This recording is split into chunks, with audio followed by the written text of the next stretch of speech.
See, I told you what would happen when you're a gradualist, when you read 10 to 20 pages a day, and then you realize that the book is done. And then we finish the book. You see, you could climb almost any mountain by gradualism. Hmm. He applies the same technique to meditation. Now, we still have 7,000 pages of the journals to read, but I don't know if we're going to do it. We may sample randomly. The leaves, we're on page 492. The leaves teach us how to die. Do you think the leaves teach you how to die? The animals also, they softly die. The leaves kind of, I always thought like this, the crackle of death with the leaves blowing down the street in a way, so I associated it with death in a way, but I have some positive things about it in my poetry. So I'm not so morbid about death at all. Back in October 1860, Thoreau had opened his latest letter from Daniel Rickardson to find his old friend was seriously annoyed. Quote, Friend Thoreau, am I to infer from your silence that you decline any further correspondence and intercourse with me? An embarrassed Thoreau replied he meant no neglect, but was merely busy. Then in March 1861, he had to tell the anxious Rickardson that bronchitis kept him indoors. Now back from Minnesota, Thoreau found waiting a most extraordinary letter announcing the old Quaker's born-again conversion to Christianity. I hardly know what to say, he wrote back. I must see you before I can judge. Of course, responded Rickardson. Come visit. All you need is rest and mild occupation, a perfect Rickardson cure. On August 19th, the old friends met at the depot and Rickardson began administering treatment. Long fireside talks in the shanty. Slow buggy rides around the lake. But seeing Thoreau put him in a tailspin. Thoreau's case was critical, his cough nasty, his body emaciated. But his spirits were good, reason to keep fighting.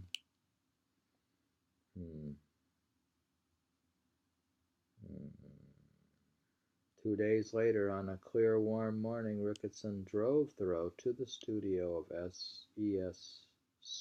Stunski, photographer, where his friend obligingly sat for 2 ambrotypes. One was lighter, and Rickardson kept it for himself, leaving the other image darker and stronger at the studio. The photograph delighted his family. An excellent likeness, they agreed, scarcely showing Henry's loss of health. From its oval frame and aging, Thoreau looks out soberly in formal attire, full beard trimmed, mustache grizzled, hair as ever dressed by a pine cone. By a pine cone? His gaze holds ours, gray eyes steady, deep and sad as a requiem. Alcott saw in the portrait the pallor of disease, and Emerson thought the beard disfigured his friend's face. But when Rickardson sent Sophia the second copy, she could not hold back her tears at seeing her own lost brother again, just a shadow shade about the eyes expressive of weariness. It was the last image of Thoreau and his last trip away from home. Rickardson could not bear to see his friend so ill. He persuaded his personal physician, Dr. Denniston, to visit Thoreau. The two arrived together on September 2nd. Thoreau listened to the doctor's prescription, a course of water treatment, starting with a 2-week stay at his spa. and politely declined. Ricketson returned home convinced Thoreau was improving. Others thought so too. Channing wrote Mary Russell Watson that another month of such recovery would see Thoreau well again. Judge Orr lent him a horse and carriage, and in the fine autumn days Henry took Sophia out riding. Sometime that September they rode to Walden Pond again, where she sketched as he sat and gazed out on the pond, tossing grapes from a vine overhead into its clear waters. His last visit to the pond, that since childhood had been the drapery of his dreams. In October he assured Ricketson that on the whole his health was better, but as he admitted, quote, "It is easy to talk but hard to write."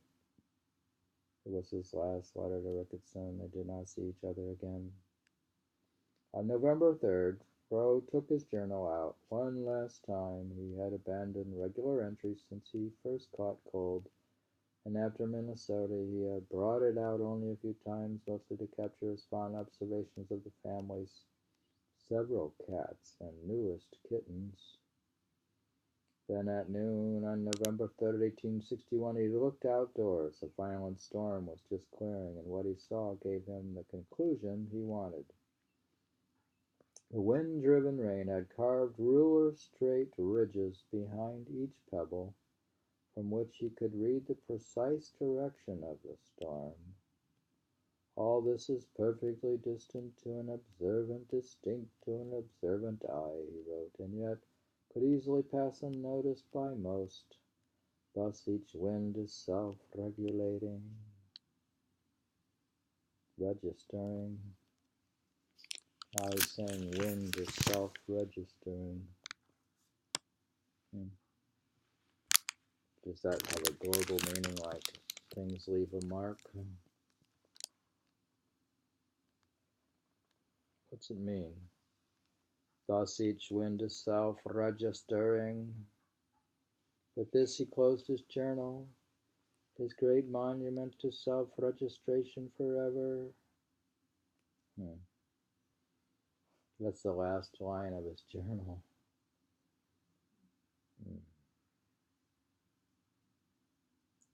Should I put in my journal that I read Thoreau? The cold of winter undermined all his apparent progress. Writing was impossible, but talking, as Thoreau had said to Ricketson, was easy, and with his writing voice stilled, his speaking voice became his lifeline. A family friend recalled how that last winter, towards evening, a flush would come to his cheeks and an ominous brightness and beauty to his eyes, painful to behold. His conversation was brilliant, and he held them charmed, talking until his weak voice could no longer articulate. At a family dinner in December, Alcott found the feeble Thoreau expansive on books, man, and the nation's, quote, civil troubles, impatient as ever with the politicians temporizing and the people's indifferency to the true issues at stake. He sat up with the family at the dinner table as long as he possibly could, telling Channing, quote, "It would not be social to take my meals alone," unquote, when he grew too weak to manage the stairs. Sophia had his cane bed brought down to the front parlor overlooking the river, where she surrounded her brother with plants and flowers. At bedtime, she arranged the furniture so the lamplight would make fantastic shadows on the walls to entertain him on sleepless nights. Sophia Hawthorne sent over their sweetest old music box, so he could lie back and rest as it dreamed forth its tunes, and neighbors brought more flowers, dropping by daily with tempting treats, a dish of jelly, fresh-caught game, sweet apples, and bottles of cider. At first the townspeople stayed away, fearing to disturb the sick man. Quote, "Why don't they come to see me?" Question mark, unquote. Thoreau cried to Sophia, watching them pass by. Quote, "I love them as if they were my own." Unquote. Sophia told Lydia, who told Edith, who spread the word, and after that, children came often, even the teacher. Thoreau once asked some lads who had been robbing birds' nests if they knew what a wail of anguish their cruelty sent over the fields and through the woods. You shouldn't rob birds' nests. The universal kindness brought out the side of Henry he hid from all but his most trusted friends, while Emerson said the stoic Henry was, with difficulty, sweet. Edor explained that Henry was very affectionate, but had gotten it in his head that people didn't mean what they said. But now, with all the visits and flowers, he came to feel very differently towards people, and said if he had known, he wouldn't have been so offish. Do you think intellectuals can become offish? What is office? It means like elite, withdrawn. Formal callers found him in an easy chair, dressed in a handsome black suit instead of his raffish dun corduroys. Intimate friends found him surrounded by masses of books and manuscripts, busy and cheerful, delighting them with his bon mots. What's a bon mot? Good mot. What's a mot in French? Mote. M-O-T. Bon mots. One day in January, Blake and Brown skated through a snowstorm all the way from Framingham to spend a few hours. Quote, "They have been skating on the river," unquote. Thoreau told them, quote, "Perhaps I am going to skate on some other," unquote. Perhaps that was when the conversation turned to gray hair. He'd never had any trouble in his life, teased Thoreau, at least not since about age 14, when for a little while he felt bad on account of his sins. Quote, "But no trouble since that I know of. That must be the reason my hair doesn't turn gray faster. But there is Blake. He is as gray as a rat." Do you think your hair doesn't turn gray? If you're a vegetarian?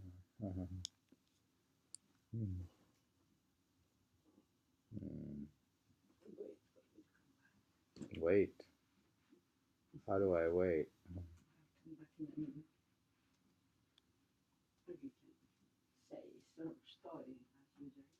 A story?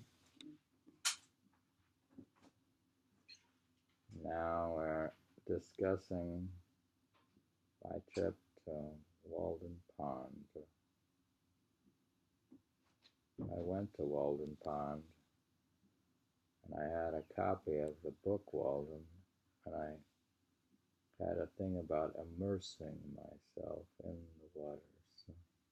Like when I went to Lake Superior, I jumped in it, even though it was cold. When I went to the Pacific Ocean, I had to jump in the Pacific Ocean because you're not in it unless you're in it. So I got in Walden Pond with the book Walden, and I was reading Walden in the pond. And somebody took a picture and thought that was a funny picture. And I went to Concord, and I saw Emerson's house in Concord. I didn't see Thoreau's anything, though. I didn't go to a Concord museum. But I have been to Emily Dickinson's house.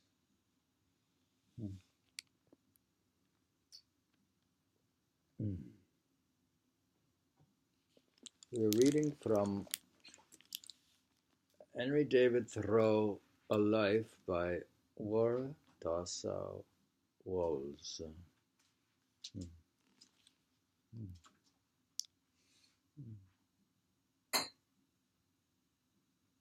I'll continue.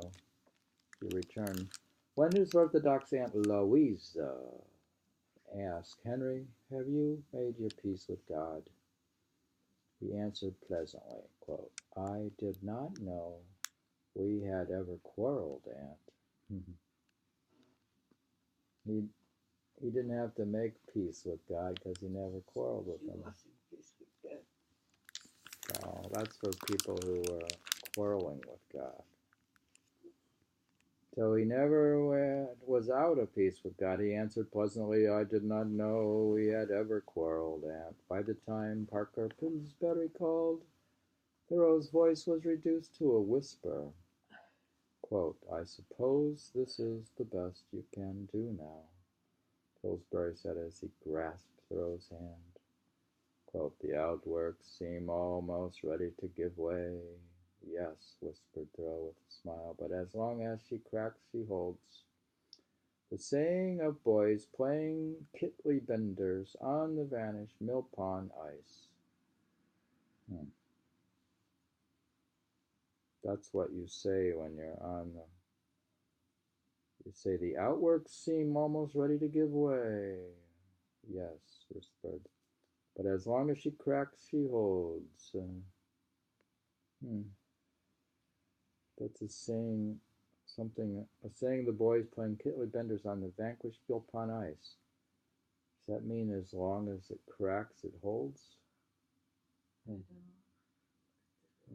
don't know that about ice, pond ice. Pillsbury kept on, you seem so near the brink of the dark river that I almost wonder how the opposite shore may appear to you. One world at a time, quipped Thoreau. When his speaking voice failed, Thoreau took command of his literary voice. Quote, you know it's respectable to leave an estate to one's friends, he whispered to Reverend Reynolds, who found him sitting up amid a sea of manuscripts. There could be no new work. Mary Stern sorrowed that Thoreau would not write the biography of John Brown, leaving it to be written by the winds of heaven. There would be no wild fruits or dispersion of seeds either. Those are books he was going to write, but they were left in manuscript or essay form. After working through the fall, accumulating hundreds of pages, that winter Thoreau arranged the pages carefully, wrapped the thick bundles, and tied them with string, putting them away for posterity. Then he turned to the rest of his literary legacy. Sometime that winter, James Fields, the publisher of Walden, offered to publish Thoreau's lectures in the Atlantic, which he had just taken over from Thoreau's nemesis, James Russell Lowell. On February 11, 1862, too weak to hold a quill pen, Thoreau penciled a reply for Sophia to copy and mail. Yes, the Atlantic could publish them on two conditions.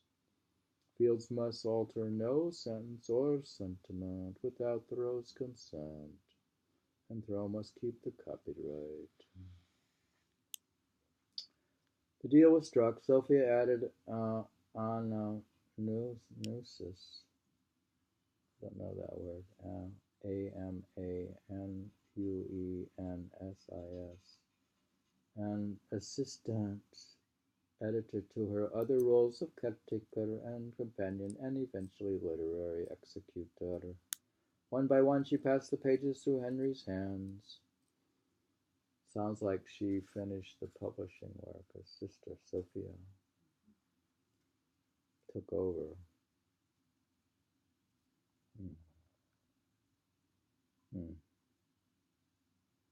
You think Alice is going to take over my publication work?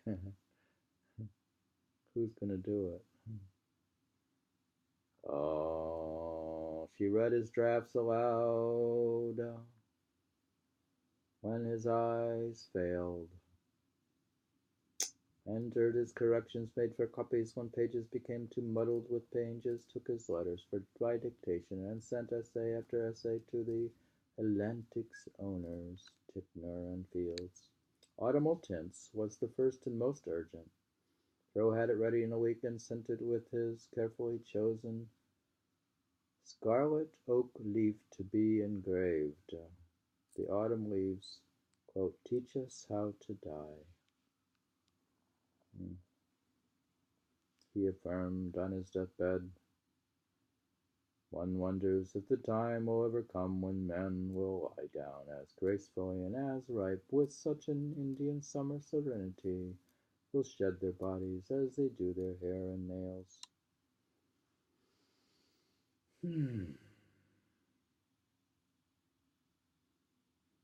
Well, death and rebirth is sort of like the leaves coming and going, right? It's just a longer time period under reincarnation. Next was Walden. They settled on terms for a new edition, and Thoreau made one change, dropping the subtitle, Life in the Woods.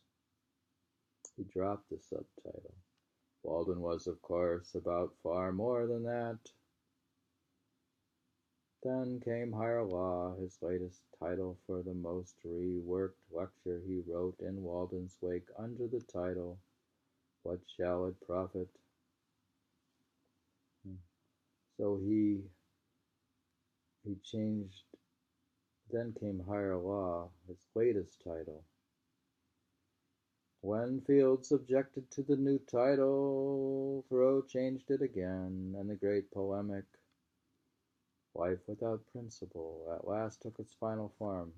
By now it was March, and Thoreau was polishing his companion essay, Walking, or The Wild. The West of which I speak is but another name for the wild, wrote the man who had returned from the West with dying eyes. And what I have been preparing to say is that in wildness is the preservation of the world. Do you think that wildness preserves the world? Do you think recovering wild spaces will stop the point of no return? Stop short of the point of no return of global warming. Through the rest of March, between reading proof pages, Henry and Sophia tied off wild apples, and Sophia recruited Elizabeth to assist.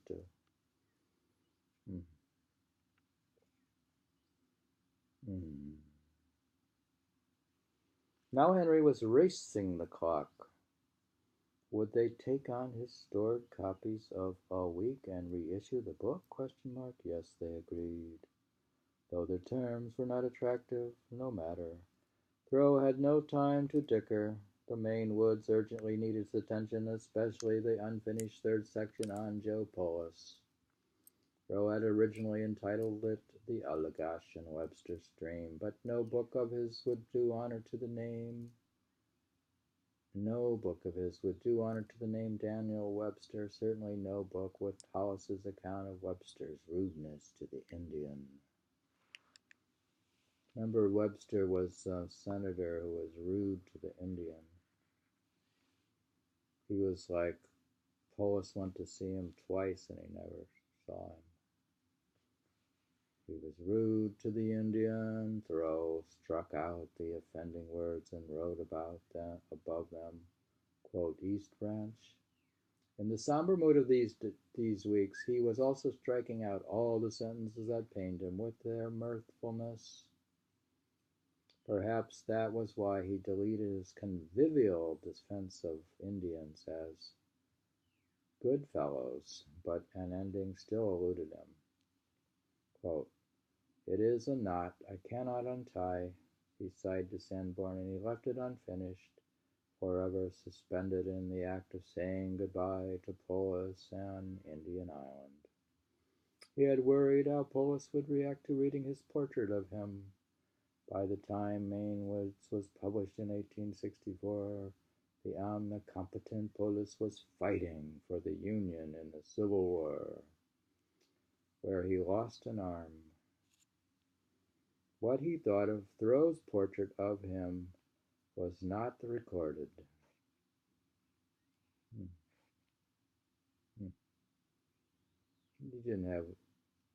He had a fairly good portrait of Polis, I thought.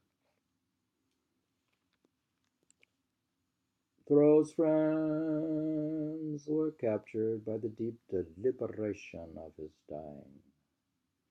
As early as January, Theo Brown found him in an exalted state of mind, insisting, quote, "It was as good to be sick as to be well."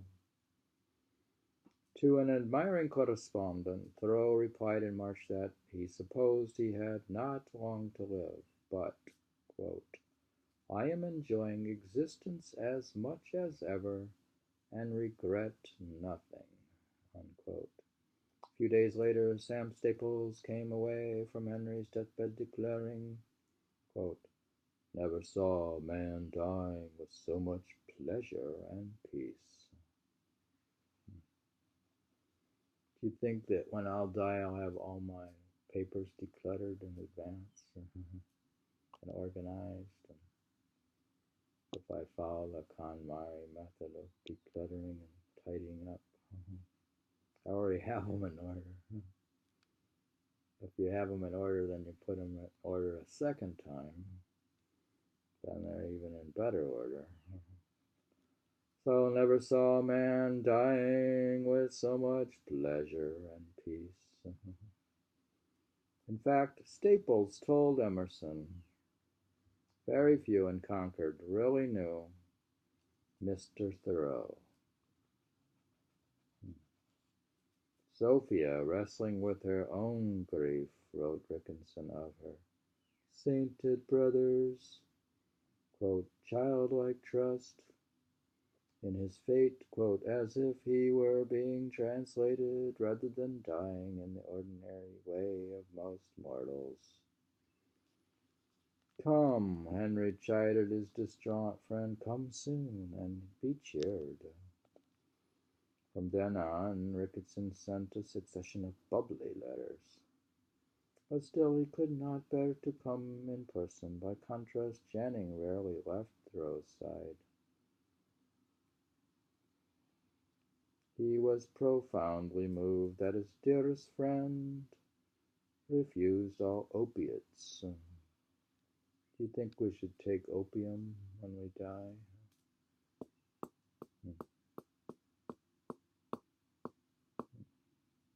Refused all opiates, so there was no opium crisis.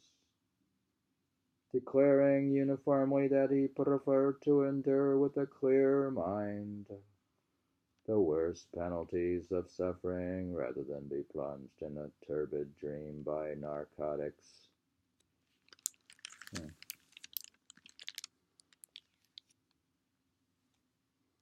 You're supposed to have a clear mind, according to Tibetan Buddhism. Declaring uniformly that he preferred to endure with a clear mind the worst penalties of suffering rather than be plunged in a turbid dream by narcotics.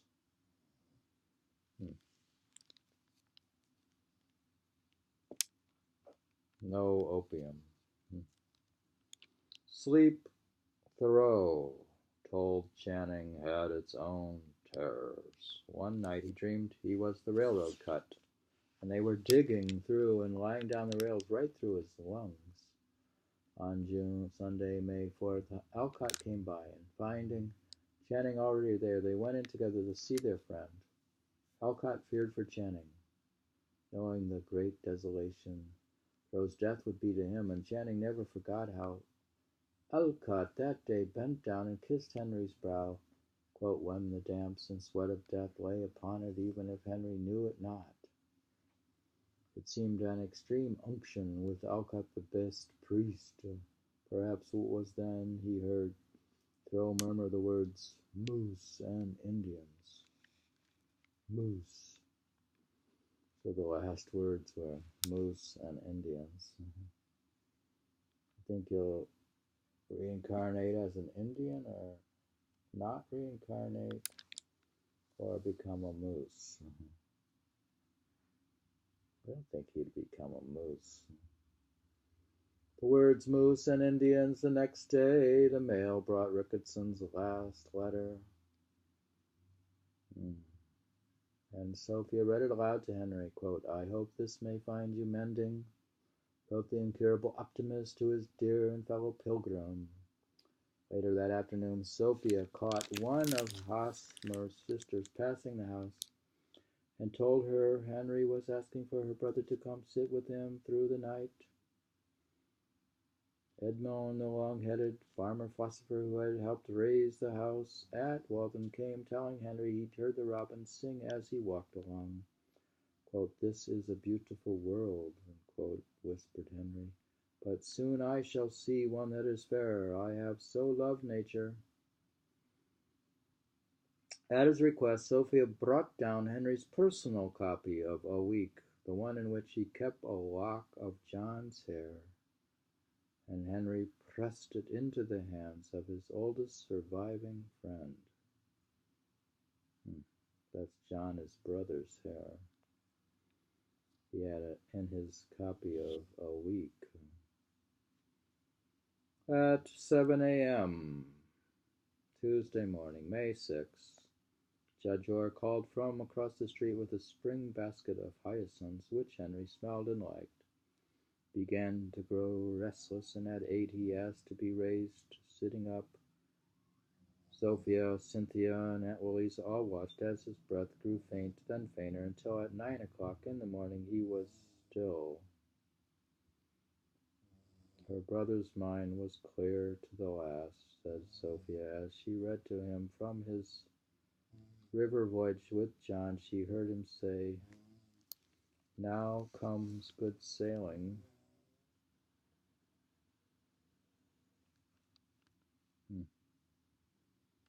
At 44 years of age, Henry Thoreau had lived just long enough to see one last spring and one more dawn.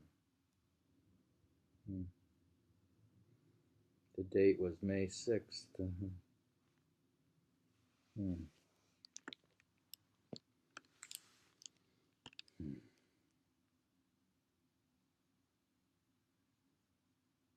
Word went out quickly. Channing brought the news to the Alcotts. Emerson wrote to Blake and James Fields, and someone brought the news to the old manse, where Sarah Ripley wrote a friend, quote, "This fine morning is sad for those of us who sympathize with the friends of Henry Thoreau, the philosopher, and the woodman." They agreed that Alcott would plan the funeral and be held at the First Parish Church. Alcott modeled it on the memorial Thoreau designed for John Brown, a public event, a town ceremony. As school superintendent, he ordered the town's teachers to dismiss classes early that day so the children could attend. By 3 o'clock on Friday, May 9th, the church where Thoreau had stood to defend John Brown was again filled. Anne Alcott Pratt and Louisa May Alcott. Louisa May Alcott came early with their father and saw to it that Henry Thoreau lay in state, covered in wildflowers and forest boughs. While the church bell tolled, according to tradition, 44 times, once for each year of Thoreau's life, the company filed in. The Thoreau family with George Thatcher from Maine, the Emerson family, Harry Blake and Theo Brown from Worcester, James and Annie Fields from Boston, Nathaniel and Sophia Hawthorne with Una, Julian, and Rose, and untold others. Sophia Hawthorne told a friend she would have preferred to mourn in private, but attended to show others her deep respect and value for the man whose death made a very large vacuum in Concord. With Thoreau's voice stilled, other voices took over. Reverend Reynolds opened the funeral with a few verses from the Bible, and the choir sang a hymn written by Ellery Channing, quote, His perfect trust shall keep the fire. His glorious peace disarm all loss. Bronson Alcott rose and read Thoreau's early poem, quote, Sic Vita, and passages from A Week, quote, May we not see God, unquote. He had Thoreau ask. Emerson's sermon had grown so long that it filled the lengthening afternoon. As he said near the end of his eulogy to his closest lifelong friend, quote, the scale on which his studies proceeded was so large as to require longevity, and we were the less prepared for his sudden disappearance. The country knows not yet, or in the least part, how great a son it has lost. Unquote. After Reverend Reynolds ended with a prayer, 6 of Thoreau's friends lifted his coffin to their shoulders and carried it across the Bedford Road to his grave in the new burying ground, followed by the procession of his friends and over 300 of Concord's school children. There among the violets and under the pines they laid him between his brother and his father. There went, thought Sophia Hawthorne, quote, quote, conquered itself in one man. Years later, no one thought to record exactly when the graves of Henry Thoreau and his family were moved from the slope behind Bedford Road to the edge of the glacial ridge overlooking Sleepy Hollow, where they joined the Emersons, the Alcotts, and the Hawthornes in what the folks took to calling Author's Ridge. There's a place where they bury Emerson, Alcott, and Hawthorne. Thoreau had been no fan of Sleepy Hollow when it opened and had made a point of boycotting the dedication ceremony, but when the architects called for a new pond in the meadow below the ridge, Thoreau leveled for it, and the only job he accepted during the summer of 1855, when his illness first threatened his life. Thoreau had often visited the place since, watching skeptically as workmen shoveled the artificial pond out of the meadow, finally finishing in the summer of 1859. What happened next had stunned him. Only months later, the cemetery gardeners were hauling in good-sized fish, bream and pickerel, and then not a year later, in October 1860, he found it graced with great yellow pond lilies and little Kamalian lilies, too. Where had they come from? These unplanned, undesigned wild settlers, it was a revelation. Quote, you will no sooner have your pond dug than nature will begin to stock it, unquote, he marveled. Quote, thus in the midst of death, we are in life, unquote.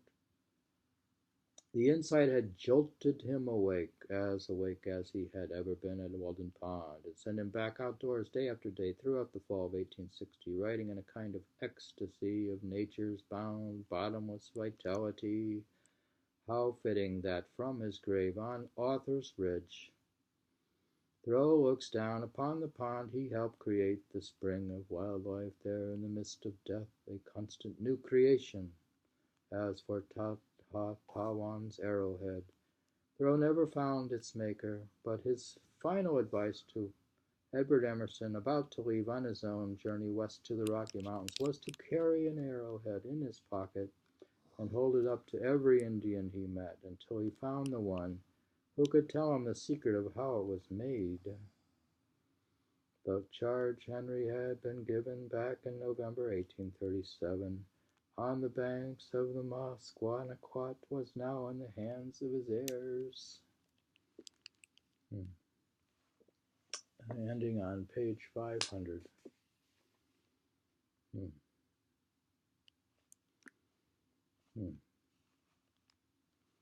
Back in 1837.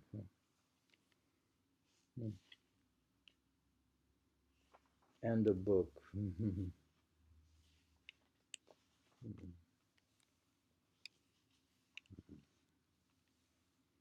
So we're passing along this book as to our heirs. The secret of this book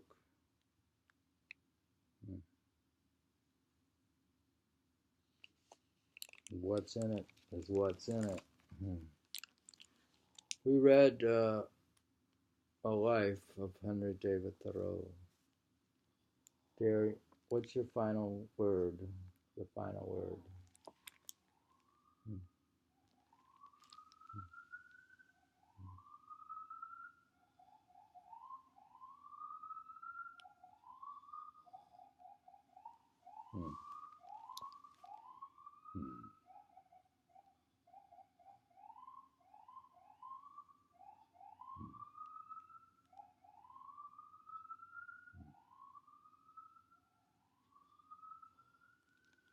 The landmark achievement is the best all-around biography of Thoreau ever written. Quote, Robert D. Richardson.